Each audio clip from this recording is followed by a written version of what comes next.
제가 봉독하지요. 엘리사가 거기서 베델로 올라가더니 그가 길에서 올라갈 때 작은 아이들이 성읍에서 나와 그를 조롱하여 이르되 대머리에 올라가라 대머리에 올라가라 하는지라. 엘리사가 뒤로 돌이켜 그들을 보고 여호와의 이름으로 저주하며 곧 수풀에서 암곰 둘이 나와서 아이들 중에 42명을 찢었더라. 엘리사가 거기서부터 갈멜산으로 가고 거기서 사마리아로 돌아왔더라. 아멘. 오늘 이 말씀을 의지해서 나 되어가는 삶이라는 제목으로 말씀을 드립니다. 여러분, 나 되어간다라고 하는 말을 어떻게 이해하셔요? 나 되어간다. 내가 좋아하는 일, 내가 하고 싶은 일을 하는 것이 나 되어가는 일인가? 이렇게 생각할 수도 있을 것입니다. 그런데 만약 그렇다면 나 되어간다고 하는 것이 결코 좋은 의미가 되지는 못할 것 같아요. 코로나 바이러스에 대한 많은 사람들의 대처 방법이 다르지만 그 중에 어떤 이들은 나는 다른 사람들이 다 마스크 써도 나 좋은 대로 난 마스크 안 쓸래. 이런 사람들도 있잖아요. 그게 나 되어가는 모습일까라고 했을 때 우리는 수긍하기 어려운 거죠. 무인도에서 혼자 사는 사람 같으면 그래도 되겠지요.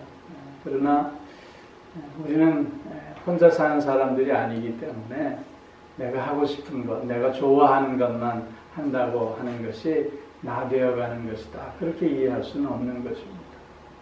나 되어간다라고 하는 것은 그래서 우리는 관계 속에서만 이해해야만 한다는 것이죠.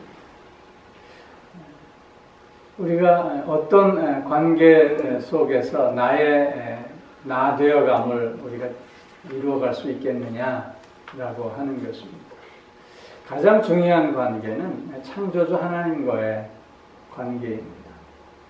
즉 하나님이 나를 창조하셨고 나는 그 하나님의 피조물임을 확인하며 살아갈 수 있어야 한다는 것이죠. 즉 나의 생명의 근원이 하나님이시고 그리고 나는 하나님으로부터 와서 이제 다시 하나님께로 돌아가야 하는 인생임을 고백할 수 있어야 한다는 것이죠. 즉 매 순간순간 내가 하나님 앞에 있음을 고백하며 우리가 살아가는 것. 그래서 그 하나님과 건강하고 바른 관계를 맺는 것이야말로 나의 나 되어감의 가장 근본적이고 첫 번째 길이 될 수밖에 없을 것입니다. 오늘 본문은 어떻게 보면 참 이해하기 좀 어려운 본문입니다. 오늘 본문은 엘리사가 엘리야의 후계자로 사역을 시작하면서 그 사역 초기에 일어났던 사건입니다. 그가 길을 가는데 성중에서 아이들이 떼를 지어서 나와서 엘리사를 놀립니다. 대머리에 올라가라, 대머리에 올라가라.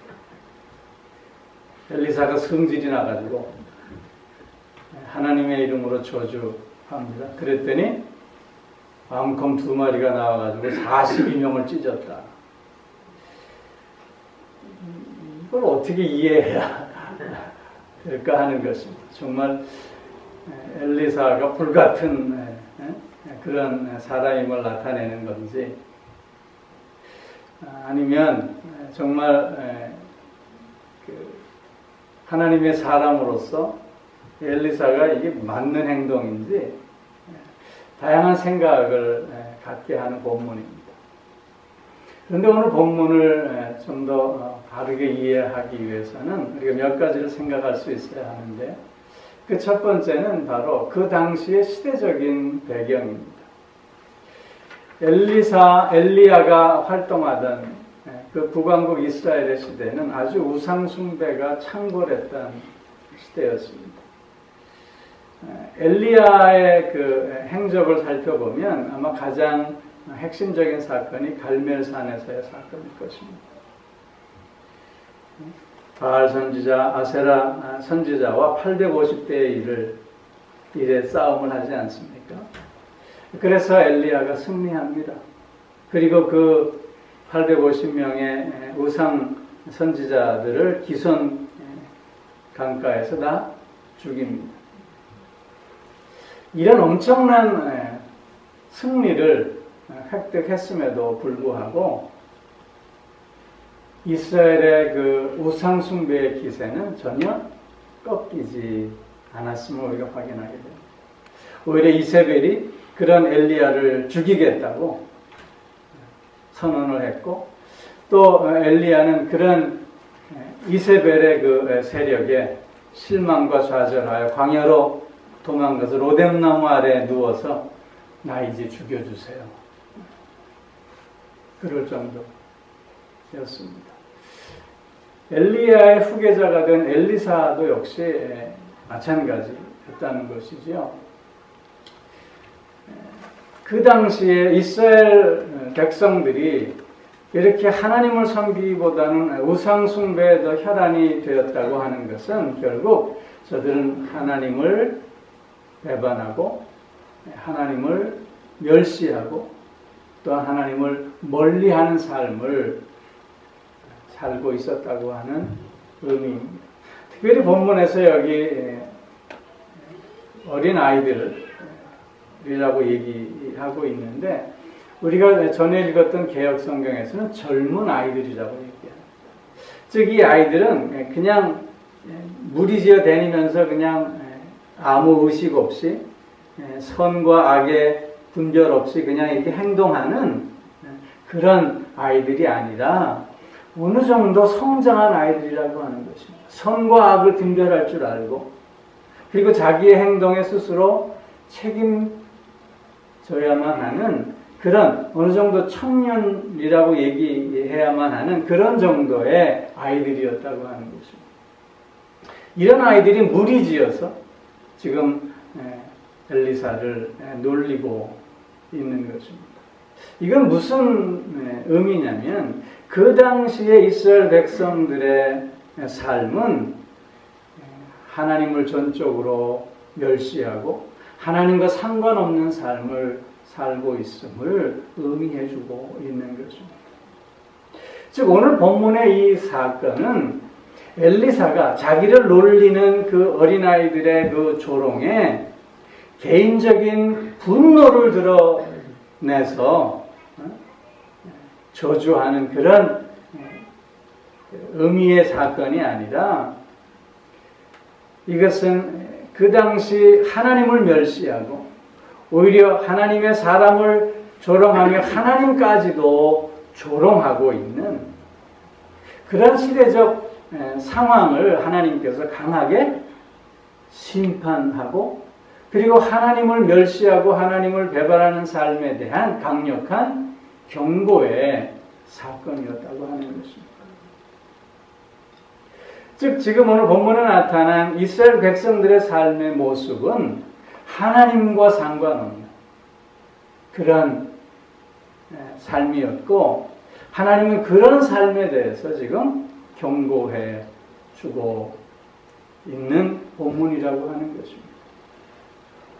오늘 나온 이 젊은 아이들이 자기가 좋아하는 것, 자기가 하고 싶은 일을 하고 있다고 해서 그들의 잠깐의 기쁨을 지금 만끽하려고 하고 있지만, 오히려 그들의 엘리사에 대한 조롱은 자신을 조롱거리로 만들어버리는 그런 결과를 가져오고 있는 것입니다. 원치 않는 결과를, 불행한 결과를 가져오면서 이게 나 되어감의 모습이다라고 얘기할 수는 없는 것 아니겠느냐 하는 것입니다. 그렇기에 나 되어감의 첫 번째 길은 하나님과의 바른 관계를 맺고 가야 한다는 것입니다. 하나님을 사랑하는 삶, 하나님을 기쁘게 하는 삶을 살 수 있어야 한다는 것이죠.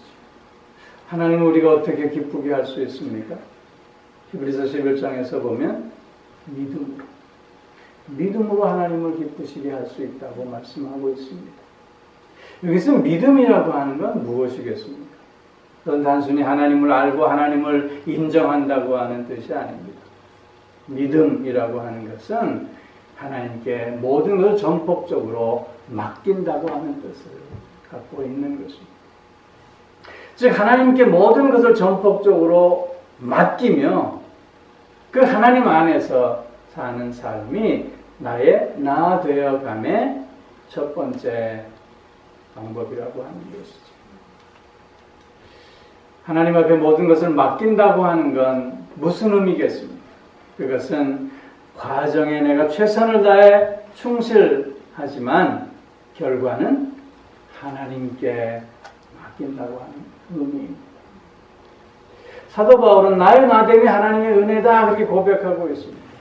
그 사도 바울의 나의 나됨이 하나님의 은혜다라고 하는 고백은 하나님 앞에서 순간순간 사도 바울은 최선을 다해 그 과정을 즐기고 있으면서 그 결과는 하나님께 전적으로 맡겨드림으로 말미암아 이 되어지는 모든 것이 다 하나님의 은혜임을 고백하고 있는 것입니다. 나의 나 되어감, 그것은 하나님을 바르게 믿는 삶인 것입니다. 모든 것이 다 하나님의 은혜임을 그래서 고백하는 그 삶이 바로 나의 나 되어감의 첫 번째 길이라고 하는 걸 우리는 기억해야 할 것입니다. 두 번째 길이 있습니다. 그것은 뭐냐면 나를 사랑하고 나를 기뻐하는 삶입니다. 오늘 본문에서 보면 그 젊은 아이들이 엘리사를 놀립니다. 뭐라고 놀리지요? 대머리여 올라가라, 대머리여 올라가라. 그렇게 놀립니다. 이 젊은 아이들이 엘리사에게 대머리에 올라가라, 대머리에 올라가라 이렇게 놀리는 그 이유가 있습니다. 그것이 뭐냐면 자기들은 대머리가 아니라고 하는 것이죠. 그럼 대머리가 대머리 놀릴 수 있겠습니까? 주변머리가 없는 사람이 소갈머리 없는 사람 놀릴 수 있겠습니까?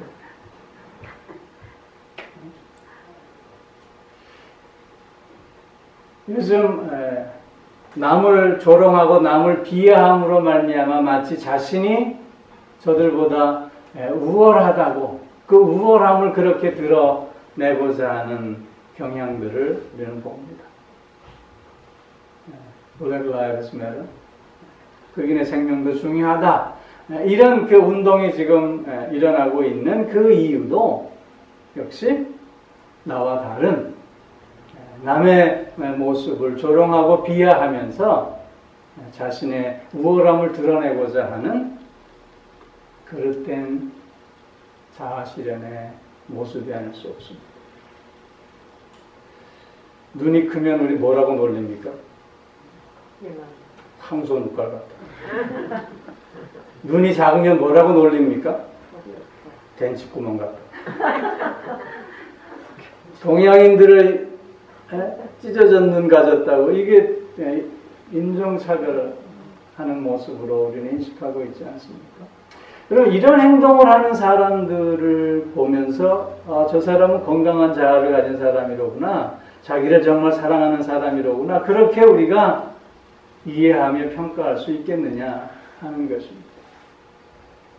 자기를 사랑하는 사람, 자기를 기뻐하는 사람은 결코 나와 다른 남의 모습을 조롱하거나 비하하거나 정죄하면서 자신의 우월함을 드러내지 않습니다. 왜냐하면 그래야 할 필요도 그래야 할 이유도 없기 때문인 것이죠. 또한 자기를 정말 사랑하고 또한 자신을 기뻐하는 사람은 척하면서 다른 사람들의 인정을 구걸하지도 않습니다. 착한 척, 아는 척, 잘난 척, 좋은 척 할 필요가 없는 것입니다. 왜냐하면 척한다고 해서 그것이 내가 아님을 알기 때문입니다. 척함으로 말미암아 상대방의 인정을 받았다고 해도 그것이 내 마음속에 오래 담겨져 있는 기쁨이 될 수 없음을 이미 경험하고 있기 때문인 것입니다. 나를 사랑하는 사람, 자신을 사랑하는 사람, 자신을 기뻐하는 사람은 남이 어떻든, 남이 자기와 많은 다름이 있어도 그로부터 자유하며 그 존재 자체를 그대로 받아들이는 사람인 것입니다. 인생을 괴롭게 하는 세 가지 요소가 있다고 그래요. 첫째는 과거를 후회한다는 것입니다. 두 번째는 미래를 걱정한다는 것입니다. 마지막 세 번째는 현재를 비교한다는 것입니다. 과거를 후회하고 미래를 걱정하고 오늘을 비교하며 사는 사람은 불행할 수밖에 없습니다. 과거와 또 현재와 또 미래의 이 문제들로 말미암아 자기 스스로를 가둬가는 삶을 살 수밖에 없기 때문인 것이죠. 여러분, 우리가 사랑하며 삶을 살아야 하는 존재들인데 우리의 책임은 그래서 사랑을 어떻게 찾아야 될 것인가가 아니라 내 안에 사랑을 방해하는 방해 요소들이 무엇인가를 확인하면서 그것들을 제거해 내는 삶을 살 수 있어야 한다는 것입니다. 즉, 자신을 사랑하는 사람, 자신을 기뻐하는 사람은 주변에 있는 사랑을 긍정적으로 받아들이는 사람이고 자신 안에 있는 장애물들을 제거해 가는 사람이라고 하는 것입니다. 이런 사람들은 그래서 남으로부터 자유로울 수 있게 되는 것입니다. 주변에 있는 사람들이 나를 칭찬하고 인정해주면 기분이 좋으시지요? 그렇다고 해서 우쭐해야 할 필요는 없습니다. 주변에 있는 사람들이 나를 좀 오해하고 나를 좀 비난한다고 해서 하면 기분이 나쁘죠? 그러나 그렇다고 해서 밤새 일을 갈 필요는 없는 것입니다. 만약 누군가가 나를 칭찬해서 기분이 우쭐해지고 누군가가 나를 비난해서 밤새 괴로워한다면 우리는 나 자신을 다시 돌아보며 스스로를 더 사랑하고 스스로를 더 기뻐해야 함을 깨달을 수 있어야 하는 것입니다. 나는 하나님으로부터 난 존귀한 자입니다. 나는 하나님으로부터 났어. 이제 하나님께로 돌아가야 하는 하나님의 사람입니다.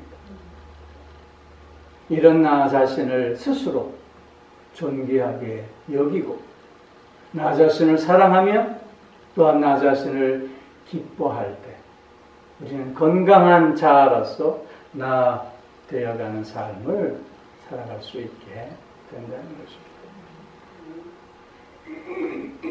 세 번째, 나 되어가는 삶의 스텝은 무엇일까요? 하나님을 사랑하고 나 자신을 사랑하고 그 다음에 답이 뻔한데 이웃을 사랑하며 이웃에게 기쁨이 되는 삶을 사는 것입니다. 하나님을 사랑하고 나 자신을 사랑하며 기뻐하는 자는 당연히 이웃을 사랑하며 이웃에게 기쁨을 주는 삶을 살 수밖에 없는 것입니다. 그러나 하나님과의 관계가 무너지고 또한 자신과의 관계가 무너진 사람들은 이웃에게 오히려 상처만 주는 삶을 살 수밖에 없다는 것입니다. 오늘 본문에 나오는 젊은 아이들, 오늘 이스라엘의 백성들은 하나님과 하나님의 사람에 대해서 관심이 없습니다. 자신들의 그릇된 욕망과 허황된 욕심에 사로잡혀 있기에 오히려 상처가 되는 삶을 우리에게 보여주고 있는 것입니다. 그러나 나아되어가는 삶을 하나님과의 관계 속에서, 나 자신과의 관계 속에서 추구하며 살아가는 사람은 이웃도 사랑하며 또 이웃에게 기쁨이 되는 삶을 살게 되는 것이죠. 좋은 사람에게만 있는 마음이 있다고 합니다. 8가지 마음이. 그 첫 번째가 향기로운 마음이랍니다. 향기로운 마음은 타인을 위해서 기도하는 마음이래요. 두 번째는 여유로운 마음이래요. 여유로운 마음은 내적 풍요로움 속에서 나타나는 선물과 같은 것이래요. 세 번째는 사랑하는 마음이래요. 사랑하는 마음은 그 존재를 그대로 받아들이겠다고 하는 약속이라고 설명했더라고요. 네 번째는 정성된 마음이에요. 정성된 마음은 자기 자신을 기꺼이 내어주고자 하는 헌신의 마음이라고 설명했습니다. 다섯 번째는 참는 마음이에요. 상대를 향해 참아내는, 그래서 자신의 손을 돌아보는 그런 삶이라고 합니다. 여섯 번째 삶은 노력하는 마음이래요. 목표를 향해 끊임없이 추구해가는 그런 마음을 얘기해요. 일곱 번째는 강건한 마음, 강직한 마음이라고 했어요. 그것은 자신을 지켜내는 용기라고 설명했더라고요. 여덟 번째는 선정된 마음 그랬는데, 그 선정이라고 하는 불교적 용어예요. 그걸 다른 말로 고치면 통찰하는 마음, 자신을 살펴보고 사물을 깊게 살펴보고자 하는 마음, 그래서 세상을 밝히는 지혜를 갖게 되는 그 마음이라고 설명을 했더라고요. 좋은 사람에게는 이런 8가지 마음이 있다고 해요. 여러분, 하나님을 사랑하고 자신을 사랑하며 이웃을 사랑하는 사람들의 마음 속에는 이런 마음들이 자리 잡고 있어야 될 줄로 믿습니다. 내가 나되어가는 삶은 하나님과의 관계 속에서 하나님께서 나를 창조해 주신 그 창조의 질서와 목적에 부합하는, 그래서 하나님 보시기에 좋은 삶을 살아내는 모습일 수밖에 없습니다. 내 욕심과 내 그릇된 욕망에 사로잡혀 나를 스스로 파괴하고 나를 스스로 무가치하게 만들어버리는 삶이 아니라 끊임없이 하나님과의 관계 속에서 나를 바르고 건강하게 세워감으로 말미암아 보다 더 향기롭고 보다 더 아름답고 보다 더 선물 같은 삶을 살아가는 그 모습이 바로 나 되어가는 삶의 모습이라 믿습니다. 우리는 오늘도 하나님의 부름을 받고 이렇게 함께 모였습니다. 하나님의 이런 선하신 뜻 앞에 다시 한번 나 자신을 세워내면서 나 되어가는 삶을 살아야 될 줄로 믿습니다. 사도 바울처럼 나의 나됨이 하나님의 은혜입니다. 끊임없이 나를 나 되게 하는, 나 되어가는 삶의 여정 속에서 하루하루가 기쁘고 복되고 아름다워지리라 믿습니다. 우리 함께 잠깐 묵상하며 결단하는 기도를 드리겠습니다. 하나님과의 바른 관계 속에서 오늘 내가 서 있는가. 하나님을 믿노라 하지만 그 하나님께 모든 것을 내어 맡기는 삶을 오늘 살아가고 있는가. 또한 나 자신을 정말 사랑하고 나 스스로를 즐거워하고 기뻐하고 있는가. 그리고 이웃을 또한 사랑하며 이웃에게 기쁨이 되는 삶을 살고 있는가. 그래서 하나님 앞에서 나아되어가는 삶을 오늘도 꾸준히 살아가고 있는가. 다시 한번 확인하며 나의 나됨이 하나님의 은혜임을 결국 고백하는 이 시간 되기를 소망합니다.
오늘도 우리를 주님의 품에 품으셔서 나 되어가는 삶을 살아가게 하시니 참 감사를 드립니다.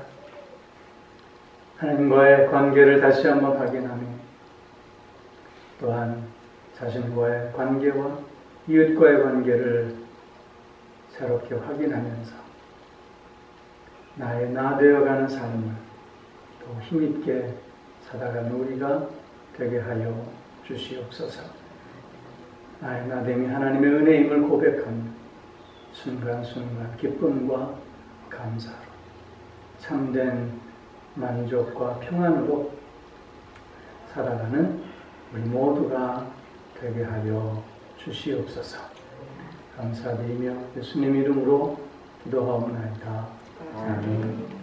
이제는 우리 주 예수 그리스도의 은혜와 하나님 아버지의 무한하신 사랑하심 과 성령의 교통하시며 인도하시며 내주하시며 또한 복주심의 역사가 오늘도 나 되어가는 삶을 통해 참된 기쁨과 감사와 만족과 평안의 삶을 살아가겠는가?